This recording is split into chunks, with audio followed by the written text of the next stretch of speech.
না বলো। যাওয়ার খেতে ইচ্ছে করলো না, তাই খেলাম। তাই জন্য ফুটটাকে আইসক্রিম খাবো, তারপর বাড়ি চলে যাবো। টাটা।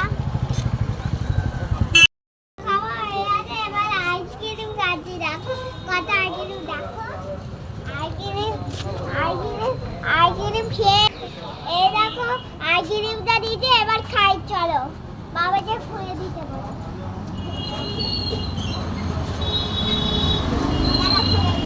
দেখো দেখো কত মিষ্টি, ওই মিষ্টিটা খাবে, যা মিষ্টি। এবার চলো আইসক্রিমটা খাচ্ছি, দেখো তাও করে খেতে হবে। মোটর একটা লাগবে তো মনে হচ্ছে আজকে।